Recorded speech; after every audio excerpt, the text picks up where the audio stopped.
She had no idea she was talking to one of the richest men in the country. And Adrian, sitting there in a torn coat that smelled like the shelter he'd slept in the night before, had absolutely no idea he was about to fall in love with a woman who had less than $300 to her name. Quick thing before we dive in. If stories about real, unexpected love hit different for you, smash that like button and drop a comment right now telling me if you believe money can actually get in the way of finding someone real. Follow the channel so you don't miss what happens next, because this story gets a lot more emotional from here. Okay, let's get into it. 3 weeks earlier, Adrian had been sitting in a boardroom on the top floor of Coal Industries, half listening to a merger presentation, when his assistant slid a folder across the table that made his stomach turn. Inside was a private investigator's report he'd commissioned on his most recent girlfriend, a woman named Vanessa he'd been seeing for 4 months. The report confirmed what some quiet, exhausted part of him had already suspected. She'd been telling friends, in recorded voice messages his investigator had somehow obtained, that she planned to lock this down before he gets bored, referring to his net worth by an exact figure more precisely than she'd ever referred to anything about him personally. It wasn't the first time.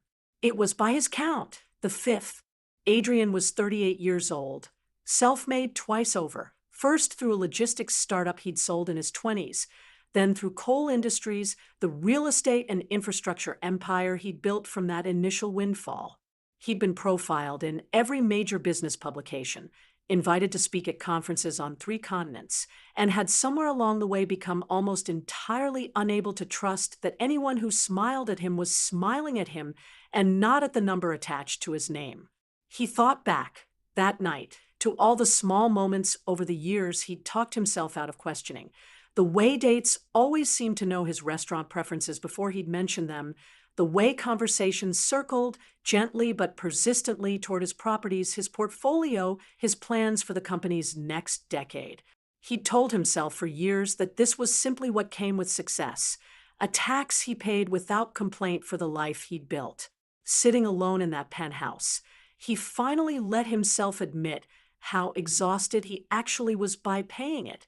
That night, alone in a penthouse that suddenly felt more like a very expensive holding cell than a home, Adrian made a decision most of his board would have called insane if he'd ever mentioned it out loud. He wanted to know, once and for all, whether anyone could actually see him, not the company, not the number, just him. And he decided the only honest way to find out was to strip every trace of that number away entirely and see who showed up. He told his executive team he needed 3 weeks for a personal matter, transferred day-to-day operations to his highly capable COO, and disappeared from his own life almost entirely. He grew out a beard he normally kept sharply trimmed. He bought second-hand clothes from a thrift store 2 hours outside the city, under a name nobody would recognize. He left his phone, his cards, everything traceable, locked in a safe, carrying only enough cash to survive a few days, and a burner phone with a single contact. His COO for genuine emergencies only. He wanted to disappear completely into a version of himself that had absolutely nothing to offer anyone except his actual presence. If you're wondering whether this plan was reckless, hold that thought, because it's about to get a lot more complicated. But stick with me, because what happened next is the whole reason I'm telling you this story. For the first several days, Adrian learned things about the world he'd built his empire on top of that he'd never once had reason to notice. He learned exactly how invisible a person becomes the moment they're dressed like they have nothing. He learned which shelters had beds available and which filled up by 4 in the afternoon. He learned the particular grinding exhaustion of cold that never fully leaves your body once it settles in, the kind no amount of willpower simply pushes through. He learned, more than anything, exactly how many people could walk past another human being without their eyes registering him as a person at all. And then, on the 5th night, sitting outside a coffee shop called Willow and Amp, Bean, because it was one of the only places that hadn't chased him off the sidewalk, he met Sofia Reyes. Sofia was 29, a nurse working overnight shifts at the county hospital 3 blocks away, stopping in for coffee before her shift the way she did most nights.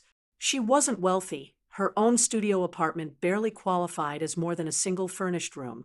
Her car had over 200,000 miles on it, and she was 3 years into slowly paying down nursing school debt that some nights felt like it would outlive her.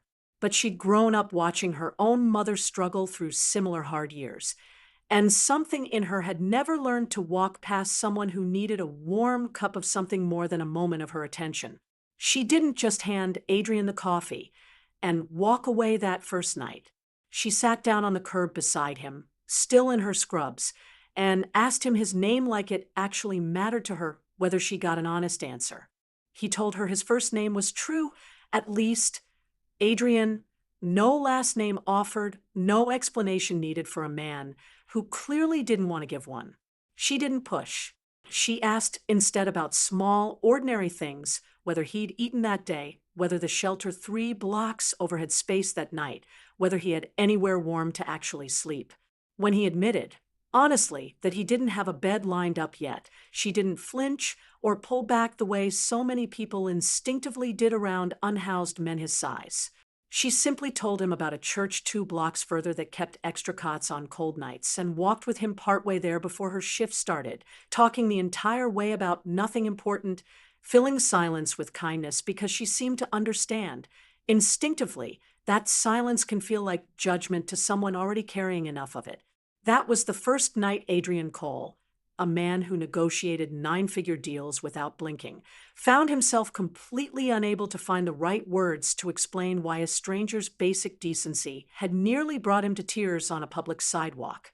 He came back to Willow and Amp, Bean the next night, and the night after that. Sofia started saving him a coffee before her shift without being asked, sometimes a sandwich from the shop's day-old bin she'd pay for out of her own thin budget, rather than let him go hungry. They talked more each night, not about money, not about status, none of the conversational currency Adrian had spent 15 years learning to navigate in boardrooms and galas. They talked about the book she was slowly working through on her breaks, about a dog she desperately wanted to adopt but couldn't yet afford, about a hard shift where she'd lost a patient and cried alone in a supply closet before pulling herself together to finish her rounds. She talked to him, in other words, like an actual person worth knowing, not a project, not a charity case to feel good about, just someone whose company she genuinely seemed to enjoy at the end of long, exhausting nights. One night, midway through the second week, a heavy rain forced them both under the coffee shop's narrow awning, shoulders nearly touching, and Sofia laughed at something small he'd said with a suddenness that seemed to surprise even her. She told him, a little sheepishly, that she hadn't laughed like that in longer than she wanted to admit. Between the debt, the overnight shifts, and a family situation back home, she mentioned only briefly and never elaborated on. Joy had become something she mostly scheduled around rather than something that simply arrived on its own. Adrian found himself wanting, more than he'd wanted almost anything in years, to be the reason that kind of unscheduled joy kept showing up for her. Another night, she brought him a paperback from her own small collection, insisting he needed something to do with his hands besides worry, and the two of them ended up trading chapters back and forth over the following week, arguing gently about the ending long before either of them had actually reached it. If this is starting to feel like the setup to something wonderful, you're right, but don't get too comfortable yet, because we're about to hit the part of this story where everything almost fell apart completely. By the second week, Adrian realized, with a kind of quiet, devastating clarity, that he'd fallen in love with Sofia Reyes, not with any illusion of who she might become or what she might offer him, but with exactly who she already was, someone who gave away warmth she could barely spare to a man who, as far as she knew, had absolutely nothing to give back.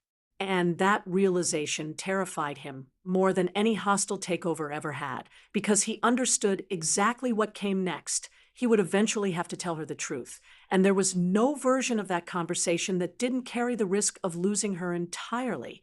Either she'd feel deceived, manipulated, made a fool of for weeks of genuine kindness extended toward a lie, or worse, in his eyes. She might shift instantly the way every previous woman had the moment the number became visible, and he'd never be able to trust again whether anything about her feelings toward him had ever been real to begin with. He almost didn't tell her at all. He almost simply disappeared the way he'd disappeared from his old life, quietly returning to coal industries with nothing but a private, aching memory of 3 weeks that had meant more to him than the past several years combined.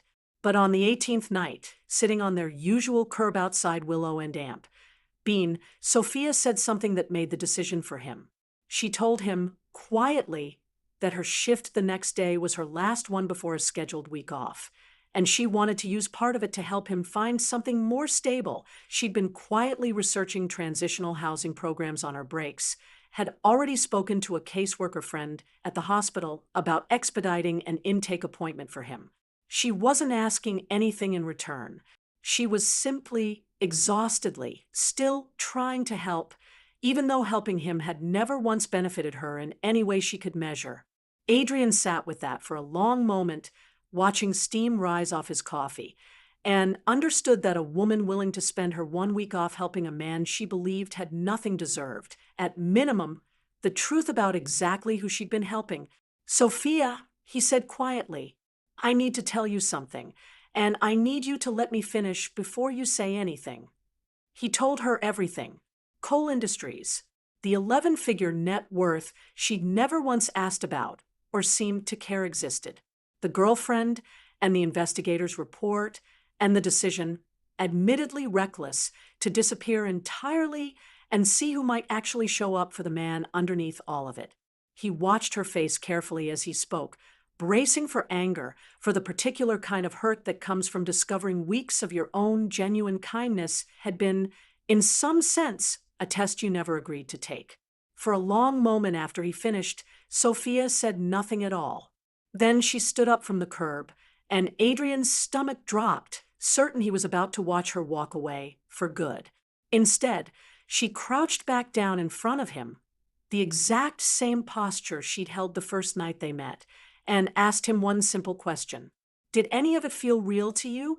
The conversations, the coffee, any of it, all of it, Adrian said immediately, his voice rougher than he intended. Every single second of it felt more real than anything in my life has felt in years. Then that's what I'm choosing to hold on to, she said. I'm angry you didn't trust me enough to tell me sooner. I think I have every right to be. But I also watched you show up here for 18 straight nights with absolutely nothing to gain from it, as far as you knew I'd ever find out. That has to count for something real too. If your chest just tightened reading that, comment below with the word real, because that's exactly what this story has been about the entire time. The weeks that followed weren't simple. Sofia needed time to process the deception, however well-intentioned, and Adrian gave her exactly that, resisting every instinct to fix the situation the way he fixed every other problem in his life, with resources, with grand gestures, with money thrown at discomfort until it disappeared. He let her set the pace instead, showing up consistently, honestly, letting trust rebuild itself slowly rather than trying to purchase it back all at once. He did eventually use his resources in one specific way she couldn't easily refuse, quietly paying off the remainder of her nursing school debt through an anonymous hospital foundation grant, structured so carefully through legal channels that she never could have traced it back to him directly even if she tried, though she suspected immediately and never fully accused him of it outright. 6 months later, Adrian Cole stood at a company gala he'd once dreaded attending, Sofia beside him in a dress she'd chosen herself, meeting board members and investors with the same steady, unimpressed warmth she'd shown a homeless stranger on a cold sidewalk months earlier. She still worked her nursing shifts most weeks, adamant about keeping that part of her identity intact despite Adrian's fortune, now sitting quietly in the background of their life together. She'd adopted the dog she'd once only dreamed about affording, a scrappy rescue mutt that had taken an immediate, fierce liking to Adrian, of all people, curling up against his leg every evening as though it, too, had decided he was worth trusting. Their old curb outside Willow and Amp, Bean became something of a private tradition between them, a coffee together their most Sunday mornings, no cameras, no reservations, just the same 2 cups they'd started with, though the coffee shop staff eventually recognized Adrian and had to be repeatedly asked not to make a fuss about it. He told the story publicly only once at a foundation event nearly a year later, explaining exactly why coal industries had quietly begun funding transitional housing programs and nursing scholarship grants across the city. He didn't frame it as a grand romantic gesture. He framed it simply, honestly, as gratitude toward a woman who had taught him on a freezing curb outside a coffee shop that the realest connections rarely announce themselves with anything to gain. If this story moved you, hit that like button, share it with someone who still believes real love exists, and drop a comment telling me if you'd have done the same thing Sofia did. Follow the channel for more stories exactly like this one, because we've got plenty more waiting for you. Adrian Cole had $11 billion, more resources than most people could imagine needing in 10 lifetimes, and none of it had ever once made him feel as genuinely, completely seen as one warm cup of coffee, handed to him by a woman who believed with absolute certainty that he had nothing at all.